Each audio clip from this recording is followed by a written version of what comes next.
Namun gadis itu tidak merespons atau berusaha melarikan diri. Penasaran, dia melangkah lebih dekat untuk melihat wajahnya. Begitu dia mengenalinya, dia bertanya dengan kaget apa yang gadis itu lakukan di sana. Adegan berganti kembali ke rawa beracun, di mana Manori menunggu dengan cemas. Kakaknya sangat terlambat. Saat akhirnya melihatnya tiba, Manori merasa lega. Namun, dia menyadari bahwa Makoto membawa seseorang di punggungnya. Terganggu dan ketakutan, dia menanyakan siapa orang itu dan apa yang telah terjadi. Makoto menenangkannya, memintanya untuk melihat lebih dekat pada wajah orang yang dia bawa.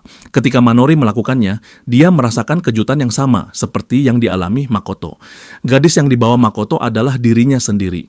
Narasi kemudian bergeser untuk memperkenalkan anggota ketiga dari Guildborn Saya. Dia adalah pemimpin yang dikagumi oleh Guild White Lotus, seorang prajurit S-Class elit. Dikenal karena keahlian pedangnya, penampilannya yang tampan, dan sikapnya yang ramah. Dia sangat populer di kalangan wanita kota. Namun hanya orang-orang terdekatnya yang mengetahui sifat aslinya. Di balik wajahnya yang ramah, dia menyembunyikan hasrat sadis. Dia senang menyiksa wanita muda dan Manori adalah korban favoritnya. Berbeda dari yang lain, Manori tidak mati meski disiksa dan dimutilasi. Itulah mengapa saya paling menikmati menyiksanya berulang kali, merayakan setiap jeritanya yang menurutnya sangat menghibur. Semua ini terjadi di hadapan Makoto yang tersiksa melihat adiknya menderita. Hingga akhirnya dia bertanya pada saya mengapa dia tidak menyiksanya saja. Sebagai jawaban, saya menebas mulut Makoto dengan pedangnya. Dia menjelaskan bahwa menyiksa pria tidak memberinya kepuasan. Kesenangan terbesarnya adalah menyiksa dan membunuh wanita. Lalu dia melanjutkan penyiksaan, memaksa Manori berteriak lebih keras, sementara Makoto menjerit putus asa. Adegan kembali berubah. Saya terlihat berjalan santai di lorong-lorong Guildborn, bersenandung dengan Koryang. Tiba-tiba dia melihat Haruto bersama Taro berjalan menuju sebuah ruangan terlarang di Guild. Penasaran, saya diam-diam mengikuti mereka. Namun Haruto yang menyadari kehadirannya berbalik dan menegurnya. Dia mengingatkan saya bahwa mengintai adalah perbuatan tidak sopan. Saya tertawa, mengakui rasa penasarannya setelah melihat Taro memasuki ruangan itu. Haruto tidak keberatan. Dia menjelaskan bahwa mereka akan membuang isinya, jadi saya bisa melihatnya sendiri. Saat masuk, saya terkejut. Di dalam ruangan terdapat tabung-tabung besar berisi tubuh manusia. Taro menjelaskan bahwa tubuh-tubuh itu adalah klon Manori, diciptakan atas permintaan Haruto. Terkejut, saya mendengar Haruto menjelaskan bahwa produksi massal klon ini dapat menjadi cara efektif untuk mengumpulkan poin pengalaman.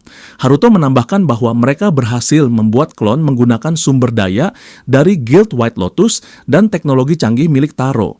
Namun, hasilnya tidak sesuai harapan. Regenerasi klon tidak sempurna, berhenti setelah sekitar 10 kematian. Lebih buruk lagi, kematian mereka tidak menghasilkan poin pengalaman. Taro menambahkan bahwa upaya untuk meningkatkan proses produksi terlalu sulit. Karena itu, mereka memutuskan untuk mengakhiri eksperimen ini dan membuang semua klon. Saya bertanya apakah mereka berencana membuang para klon, dan Tarot mengonfirmasi hal itu, menambahkan bahwa klon-klon tersebut masih bisa digunakan untuk terakhir kalinya. Dia menekankan bahwa mereka akan dimanfaatkan sepenuhnya sebelum dibuang, menegaskan bahwa pada akhirnya tidak ada yang sebanding dengan yang asli. Saat itu saya meminta Tarot untuk menyerahkan klon-klon tersebut jika dia memang sudah tidak menginginkannya lagi. Tarot setuju, tetapi menegaskan bahwa mereka tidak berguna dan tidak akan menguntungkan saya, karena mereka tidak memiliki emosi maupun kemauan sendiri. Dia menambahkan bahwa mereka hanyalah mainan cacat yang buta mengikuti perintah tanpa kesadaran atau perasaan. Saya dengan penuh semangat menjawab bahwa justru itulah yang membuat mereka sempurna. Tarot bingung dengan kegembiraan aneh saya terhadap mainan semacam itu, tetapi saya mengatakan bahwa Tarot tidak akan mengerti. Saat mendekati salah satu tabung, saya berkomentar bahwa biasanya dia tidak suka bermain dengan mainan. Tetapi yang satu ini sangat menarik perhatiannya. Dia bisa dengan bebas menyiksa, membunuh, menghidupkan kembali, atau membuang mereka sesuka hatinya, memenuhi semua keinginannya yang keji. Saya melanjutkan penjelasannya bahwa hidup, eksistensi, dan segala hal tentang mereka kini sepenuhnya miliknya dan berada di bawah kendalinya. Harut kemudian menatapnya dengan kagum, berkomentar bahwa obsesi saya sungguh luar biasa, dan dengan nada setuju, menyebutnya sebagai orang terburuk yang pernah dia kenal. Adegan beralih kembali ke Makoto, Manori, dan gadis yang mereka temukan, yang kini terungkap sebagai salah satu klon Manori. Manori sangat terguncang dan menangis setelah mendengar tentang klon-klon lainnya. Makoto dengan lembut bertanya apakah dia baik-baik saja, dan dia meyakinkannya serta mengucapkan terima kasih. Makoto kemudian bertanya kepada klon, nomor 10 tentang klon-klon lainnya, bertanya apakah mereka saat ini berada di bawah kendali saya. Dia menjawab bahwa dia tidak yakin berapa jumlah pastinya, tetapi setidaknya ada 12 dari mereka yang diperlakukan dengan mengerikan oleh saya. Makoto lalu menjelaskan bahwa menurut informasi yang dia dengar, klon-klon ini seharusnya tidak memiliki emosi atau kehendak bebas. Namun, klon ini tampak berbeda, jadi dia bertanya mengapa dia bisa berbeda dari yang lain. Klon itu menjawab bahwa dia sendiri tidak tahu alasannya, tetapi suatu hari dia melihat gambar saya secara kebetulan di berita dan muncul perasaan aneh di dalam dirinya. Saat itulah dia menyadari bahwa perasaan itu adalah kebencian dan jijik terhadap saya. Dia menyadari bahwa dia telah merasakan emosi manusia.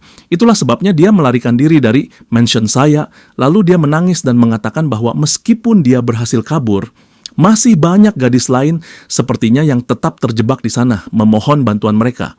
Makoto mulai berpikir dan berkata kepada Manori bahwa mereka bisa menggunakan klon-klon ini untuk mengalahkan saya. Manori pun bertanya apa maksudnya. Makoto menjelaskan bahwa saya tidak menyadari bahwa klon-klon ini sebenarnya memiliki emosi. Jadi dia tidak berhati-hati di sekitar mereka, memberi kesempatan untuk memanfaatkannya melawan dirinya sendiri. Manori dengan cemas bertanya, apa yang akan terjadi pada para gadis jika saya menemukan rencana mereka? Makoto menjawab dengan belak-belakan, mereka mungkin akan dibunuh. Namun ia lalu berkata dengan santai, mereka hanyalah klon. Marah, Manori menamparnya, mengingatkan bahwa gadis-gadis itu tidak pernah memilih untuk ada. Ia jatuh berlutut sambil menangis, memohon agar Makoto tidak mengeksploitasi mereka dan membiarkan mereka mati. Manori merangkul nomor 10, menyatakan bahwa klon-klon ini diciptakan dari selnya sendiri, yang berarti mereka adalah adik-adiknya.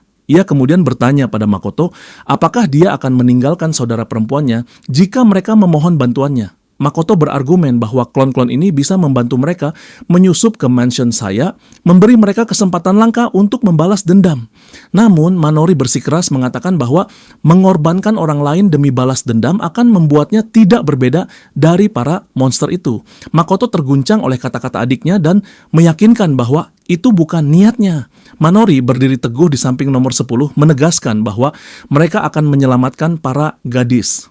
Dan untuk pria kejam yang telah menyakiti adik-adiknya, ia berkata dengan penuh tekad bahwa ia sendiri yang akan menghabisinya. Makoto akhirnya setuju, berjanji bahwa mereka akan menyelamatkan para gadis bersama-sama. Ia meminta maaf kepada klon nomor 10 karena telah menakutinya dan meyakinkan bahwa mereka semua akan selamat sekarang dan mereka akan menyelamatkan semuanya bersama-sama. Makoto dan Manori lalu memulai misi mereka untuk menyelamatkan para klon dan mengakhiri teror saya selamanya. Adegan beralih ke mansion saya, digambarkan sebagai istana yang megah. Saya dengan marah mencambuk klon Manori, menuntut penjelasan bagaimana mungkin klon tanpa kehendak atau kesadaran bisa melarikan diri begitu mudah. Ia bertanya dengan geram mengapa tidak ada dari mereka yang menghentikan pelarian itu dan apa yang sebenarnya mereka lakukan di dalam mansionnya. Akhirnya ia memerintahkan para klon untuk segera pergi dan hanya kembali setelah mereka berhasil menangkap klon yang melarikan diri. Tanpa ragu, para klon segera berangkat menjalankan perintahnya. Kita beralih ke jalanan kota, di mana klon-klon yang dikirim untuk mencari pelarian akhirnya berhasil menemukannya. Setelah berbagai upaya menghindari mereka berlarian di antara kerumunan, klon-klon itu akhirnya berhasil mengepung dan menjebaknya. Setelah menangkapnya, salah satu klon memberitahu yang lain bahwa mereka telah berhasil menangkapnya dan akan segera membawanya kembali ke mansion saya. Sementara itu, Makoto dan Manori terlihat mengawasi dari atap terdekat. Namun segera menjadi jelas bahwa gadis yang bersama Makoto di atap sebenarnya adalah klon nomor 10. Makoto meyakinkannya bahwa ini memang sudah diperkirakan, karena saya pasti akan mengirim klon-klonnya untuk mencari pelarian. Sehingga kita memahami bahwa gadis yang tertangkap adalah klon Manori yang asli. Klon nomor 10 dengan cemas bertanya pada Makoto, apakah kakaknya akan baik-baik saja? Makoto meyakinkannya dengan penuh percaya diri, mengatakan bahwa dia mengenal adiknya dengan baik dan Manori tidak akan mudah dikalahkan. Ia kemudian mendesak klon nomor 10 agar mereka segera mengikuti yang lain. Mereka segera berangkat bersama. Tak lama kemudian, Makoto dan klon nomor 10 tiba di kediaman saya. Makoto berkomentar bahwa ia tidak pernah membayangkan rumah saya sebesar ini lebih mirip istana raksasa. Klon nomor 10 menjelaskan bahwa tugasnya bersama klon-klon lainnya adalah untuk melayani saya di tempat ini. Kita kembali ke kilas balik saat Makoto dan Manori menyusun rencana mereka. Manori terlihat menggambar tanda klon nomor 10 di wajahnya. Makoto masuk menyerahkan sesuatu dalam sebuah kantong. Saat Manori bertanya apa isinya, Makoto mengungkapkan bahwa itu adalah telinganya. Manori tampak bingung, tetapi Makoto menjelaskan bahwa ia akan menggunakan kemampuan manipulasi tubuhnya seperti yang ia lakukan sebelumnya dengan tangannya. Jadi dengan membawa telinganya ke mansion, ia bisa tetap mendengar segalanya. Dia akan bisa mendengar segalanya yang terjadi di dalam dan segera turun tangan jika dia dalam bahaya. Di dalam istana saya, para klon membawa Manori mengira dia adalah klon 10. Saya dengan marah menghadapinya, menuntut penjelasan bagaimana dia berani menentangnya. Dengan penuh amarah, dia bertanya mengapa dia melarikan diri dari mansion. Manori berpura-pura menjadi klon 10 dan meminta maaf, mengklaim bahwa dia melihat penyusup di luar dan mengejar mereka. Dia mengatakan bahwa dia sudah menangani situasinya, tapi saya membentaknya, memperingatkan bahwa jika dia mengulangi perilaku seperti itu tanpa izin, dia akan segera dibuang. Saya merasakan sesuatu yang aneh, namun tiba-tiba dia menerima panggilan dari Haruto, membuatnya pergi sejenak, memberi instruksi agar tugas mereka diselesaikan sebelum dia kembali. Setelah saya pergi, Manori berdiri dan melanjutkan tugas bersama klon lain. Sementara itu, Makoto mendengarkan dengan saksama meskipun dia bingung dengan ucapan saya tentang membuang klon yang tidak patuh. Manori kemudian sampai di sebuah ruangan yang dipenuhi tumpukan mayat klon. Sementara itu, klon lain sedang membersihkan dan membuang jasad-jasad rekan mereka yang telah disingkirkan oleh saya.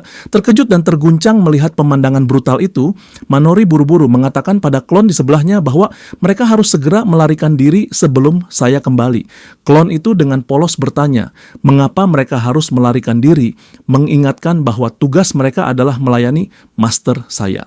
Manori dengan marah menegur semua klon, menanyakan apakah mereka sadar dengan apa yang sebenarnya terjadi pada mereka. Para klon menjawab dengan tenang bahwa mereka hanya membuang mayat-mayat dan bertanya apakah ada yang salah dengan itu.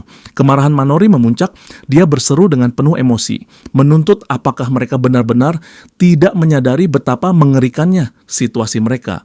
Dia bersikeras bahwa mustahil mereka bahagia di sini. Salah satu klon menatapnya dingin dan bertanya apa arti kebahagiaan yang dia maksud. Dia kemudian menegaskan bahwa mereka hanyalah pelayan dan budak master saya. Dia melanjutkan dengan mengatakan bahwa mereka tidak butuh kehendak atau kepribadian. Mereka hanya ada untuk mematuhi perintah, mengorbankan diri, dan menerima hukuman sebagaimana mestinya. Klon itu mengakhiri pernyataannya dengan menyatakan bahwa seluruh keberadaan mereka milik saya, yang berhak menggunakan mereka sesuka hati, karena mereka tak lebih dari sekadar objek. Sementara itu, Makoto mendengarkan dengan saksama segala yang terjadi di dalam istana, merasa marah dan frustrasi. Manori terus berusaha meyakinkan para klon bahwa situasi mereka sangatlah salah, namun mereka tetap bersikeras bahwa itu benar. Merasa putus asa, Manori berteriak menyatakan bahwa semua ini adalah ketidakadilan. Dia kemudian berlari ke salah satu klon, memeluknya erat, menegaskan bahwa dia mengenal dirinya sendiri lebih baik dari siapapun dan yakin bahwa penderitaan yang mereka alami terlalu berat untuk ditanggung. Klon itu menuntut agar Manori melepaskannya, tetapi Manori semakin mempererat pelukannya, lantang mengatakan bahwa klaim mereka tentang tidak memiliki kepribadian atau kehendak bebas hanyalah kebohongan. Masalah mereka bukanlah ketiadaan perasaan, melainkan ketidakmampuan untuk mengekspresikannya. Dia pun berjanji akan menyelamatkan mereka semua, namun klon itu bersikeras bahwa Manori tidak akan pernah memahami perasaan mereka. Tiba-tiba saya memasuki ruangan bertanya dengan nada tajam siapa yang memberi izin pada Manori untuk berbicara. Para klon segera membungkuk meminta maaf, kecuali Manori yang tetap berdiri tegak, menolak tunduk atau meminta maaf. Marah, saya menamparnya, menuduhnya, memberontak lagi dan menyebutnya sebagai klon cacat yang harus segera dimusnahkan. Rasa sakit itu langsung membangkitkan kenangan traumatis Manori tentang penyiksaan yang dulu dialaminya di ruang bawah tanah saya. Tersiksa oleh ingatan itu, Manori lupa akan perannya sebagai klon dan menatap saya dengan penuh amarah dan perlawanan. Terpancing oleh tatapan itu, saya mencabut pedangnya, bersiap untuk membunuhnya. Namun tiba-tiba, salah satu klon memohon agar saya menghentikan niatnya dan menyelamatkan Manori. Hal itu semakin membuat saya murka. Dia langsung menyerang klon yang berbicara, menegurnya karena berani memberi perintah. Dengan teriakan penuh kemarahan, saya menyatakan bahwa mereka semua sudah tidak berguna lagi. Dia mengancam akan membunuh mereka semua. Saat saya menyerang klon itu, Manori dengan cepat melompat ke depan, mengorbankan dirinya dan menerima serangan itu. Saya terkejut melihat seorang klon mengorbankan dirinya untuk yang lain. Baginya, klon seharusnya tidak memiliki emosi atau kehendak bebas. Saat itu juga, Manori melempar panah kecil tersembunyi ke arahnya, namun saya dengan mudah menangkapnya. Saya menyerang lagi, kini yakin bahwa Manori adalah Minori yang asli. Dengan senyum puas, dia bertanya apakah Manori benar-benar saudara perempuan Makoto. Di saat yang sama, Makoto yang mendengar segalanya menyadari bahwa penyamaran Manori telah terbongkar. Dia segera memberitahu klon nomor 10 dan melompat melewati tembok istana, berlari secepat mungkin untuk menyelamatkan Manori dari saya.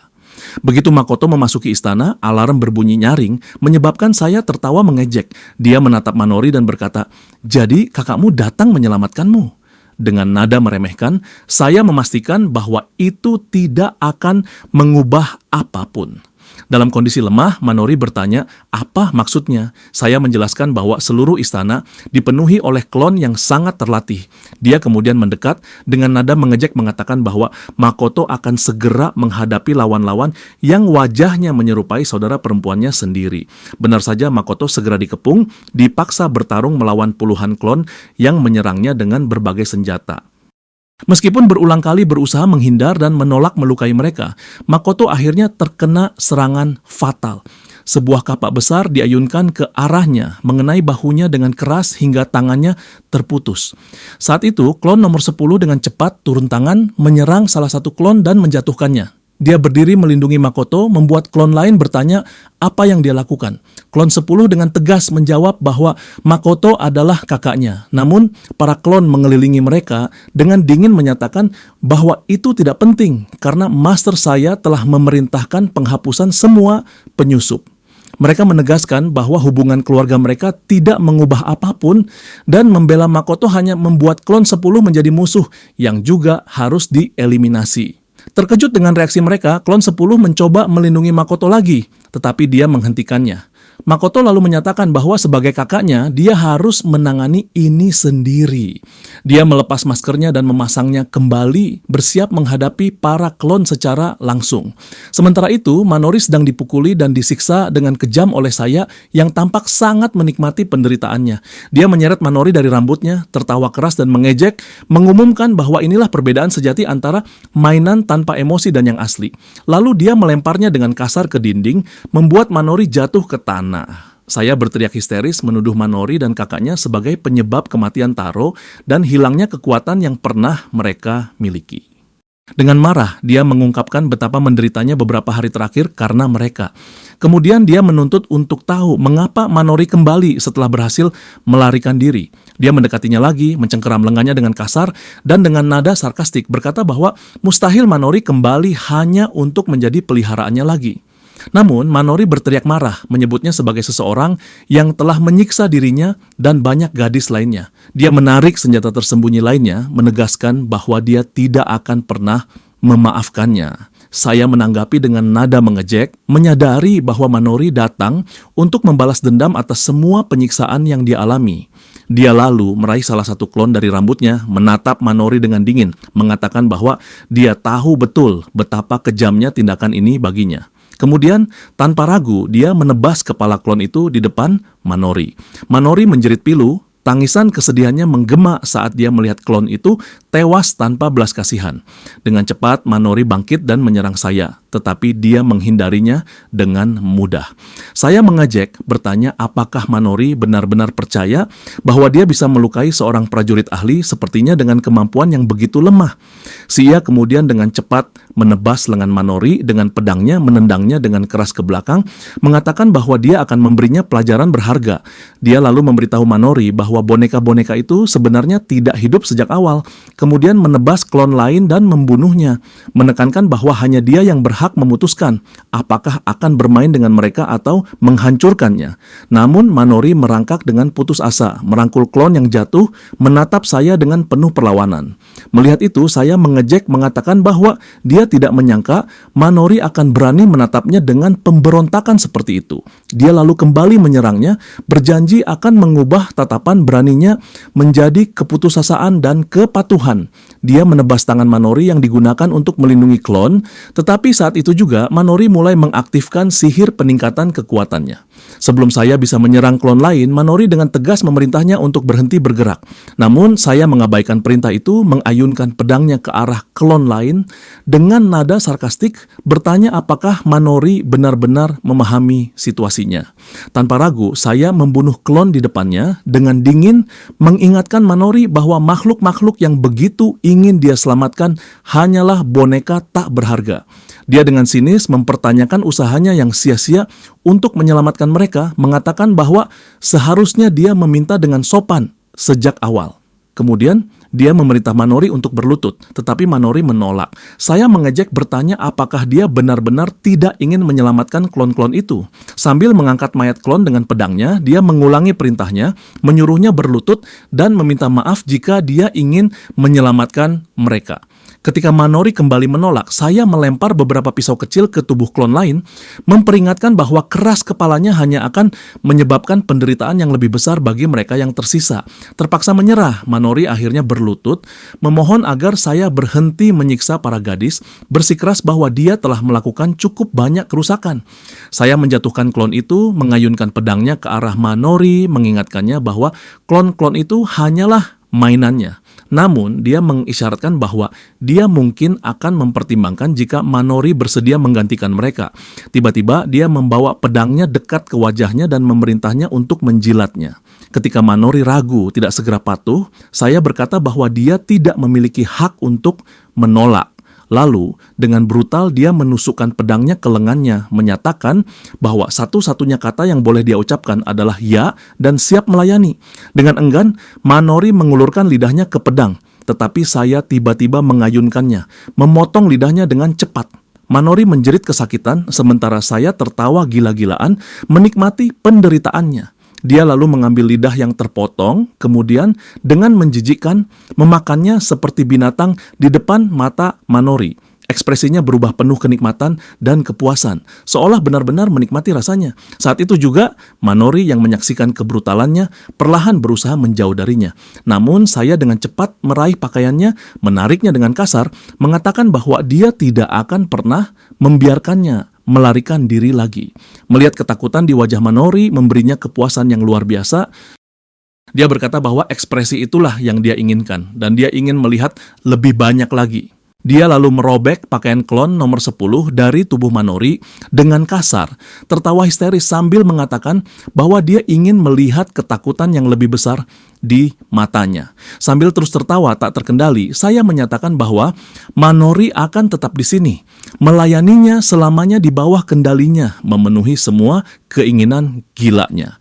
Namun tepat pada saat itu, ketika saya tenggelam dalam tawanya, Makoto tiba-tiba muncul dan menghantam wajahnya dengan pukulan yang sangat kuat. Makoto terus menyerang dengan ganas, melancarkan pukulan demi pukulan, hingga akhirnya saya terjatuh ke tanah. Dia segera berlari menuju Manori, menyerahkan pakaian lain dari klon nomor 10 dan meminta maaf karena datang terlambat.